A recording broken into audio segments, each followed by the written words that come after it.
Hi, this is Sara Levin, the Artful Inker. I'm an independent Stampin' Up! Demonstrator in the United States. Welcome to my YouTube channel and the November Global Stampin' Video Hop. Today, I'm going to share this Christmas Banners Candy Cane Dies Christmas card with you. Let's get started. For this card, I'm going to start with the Christmas Banners bundle, which is the photopolymer stamp set, and then the Christmas Banner dies.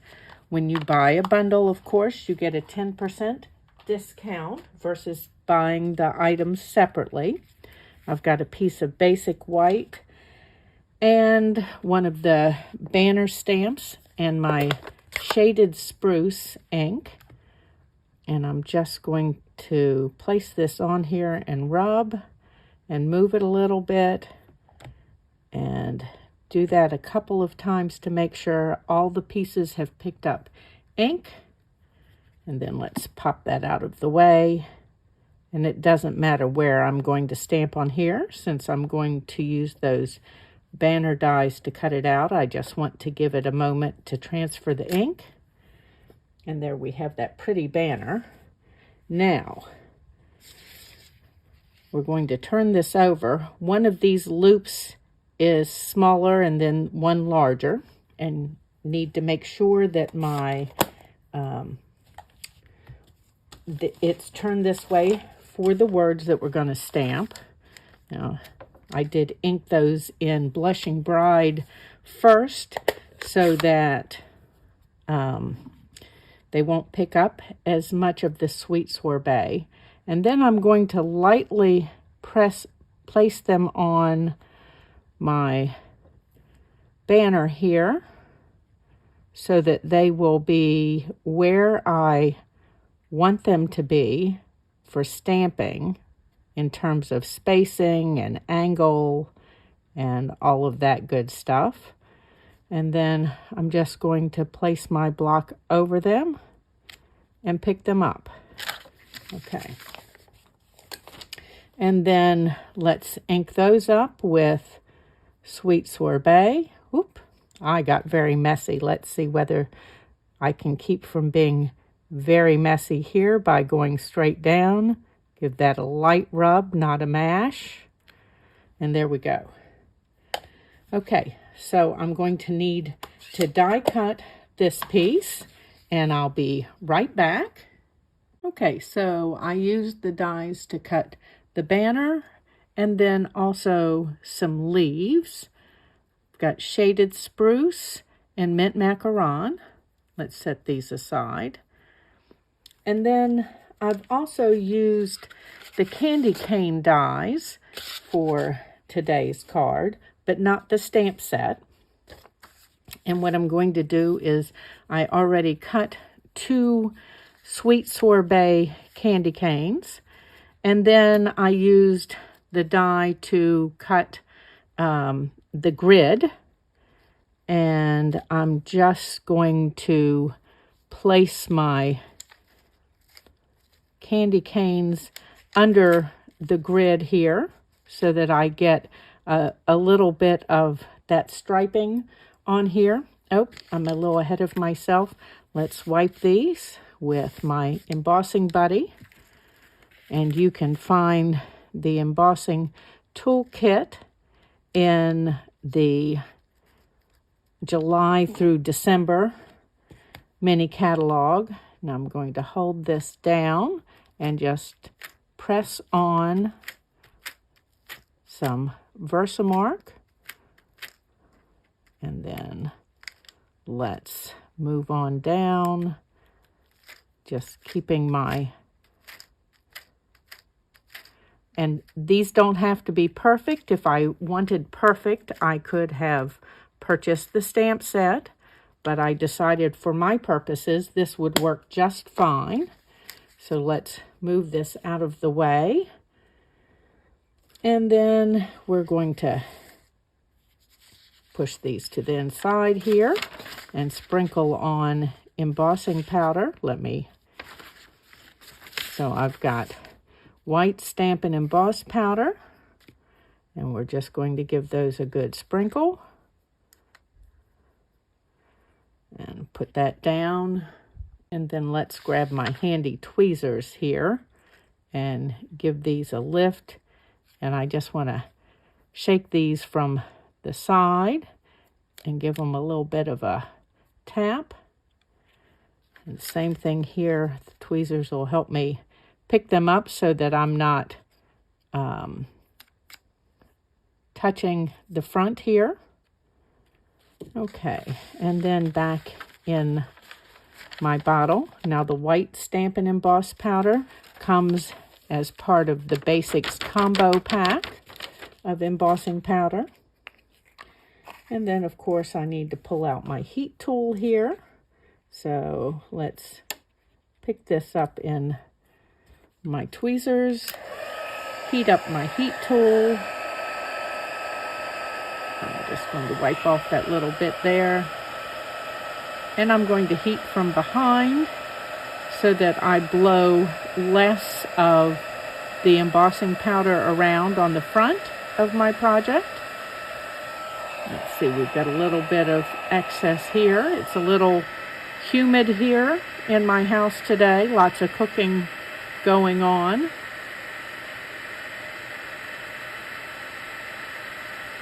If you're in the United States, I'm sure that you are also getting ready for Thanksgiving.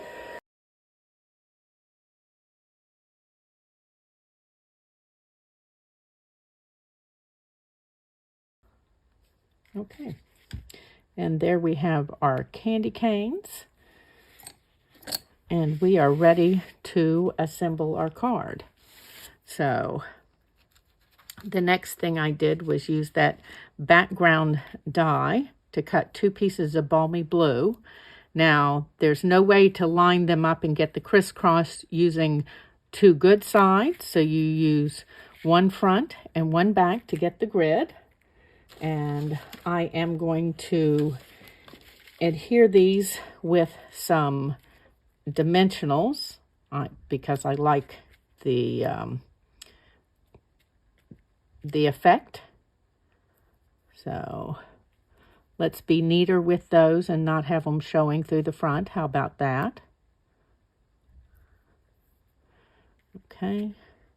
And these are mini dimensionals. And I don't need them on every piece, but enough on here to hold it up since we've cut most of it away, or a good bit of it away with the dies. So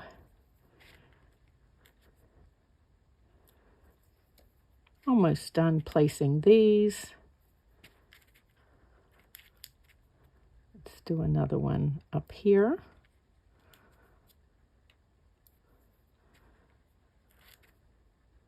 This is a great use for mini dimensionals. You could also use the foam adhesive strips, though they're a little thicker than the mini dimensionals are.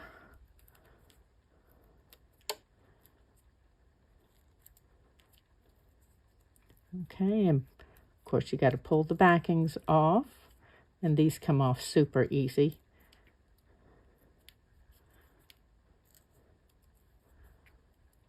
And even if you miss one or two, it's okay because it's about the height, and you'll still get the height even if you haven't pulled all the backing pieces off.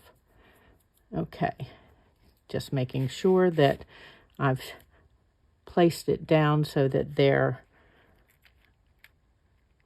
opposite each other. And the trickiest part is right here, kind of trying to line this up, so don't get in a hurry mashing this together. That way you can come back and do exactly what I'm doing and give it a little adjustment. Okay, so you get a little definition there between the pieces. And then I am going to adhere this directly to and just some little bits of glue. You could come back if you wanted the height and do the dimensionals again. There we go. Super easy. And then just making sure that you're centered on the piece. Okay, and let's pull my sentiment in here and the greens. And let's pull these two pieces in, and I want a dimensional between them to give them some little bit of height, and we'll put a dimensional up at the top here and here of this top one, and then same thing come down for the bottom one. And I'm just going to lay those in place for a moment. So what that means is, since I dimensionalized this top one, I've got to double up on the two outside dimensionals on the banner. So let's go ahead and do that. And then before I pull the backings off, let's make sure that we're all good. Okay. So I'm going to go ahead and place this one.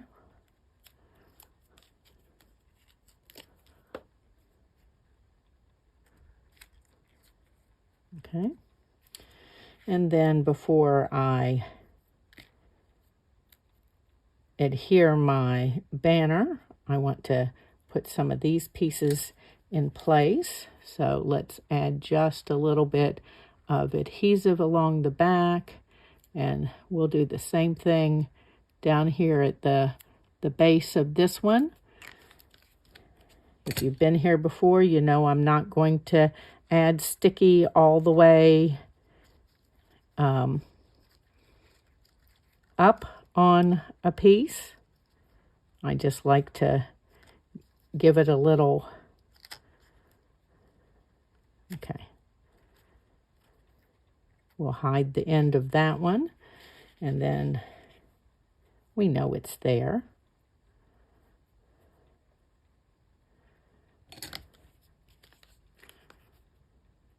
And again, around here, and let's put that in, and then we're going to tuck this one in behind.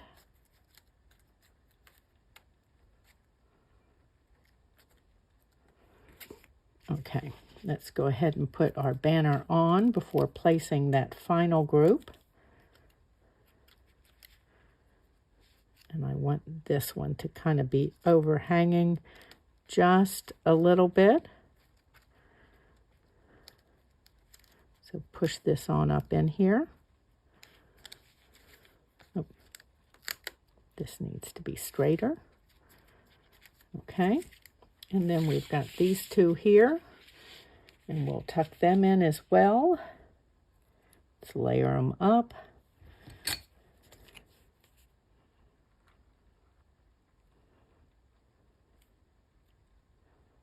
Oops.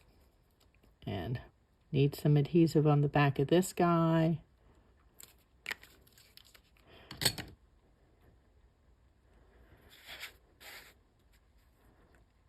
And we just want to tuck those in here. Oops. Grab those tweezers, and they can help me pull this back over here. Okay, and there is my Christmas banners with candy cane Christmas card. Thanks for stopping in. If you've not yet subscribed to my YouTube channel, do that, and then click the bell so you'll be notified the next time I upload a video. Give this video a thumbs up, and don't forget that this is part of the Global Stampin' Video Hop, and you can find the link for the next video in the description below this video. Have a great day. Bye.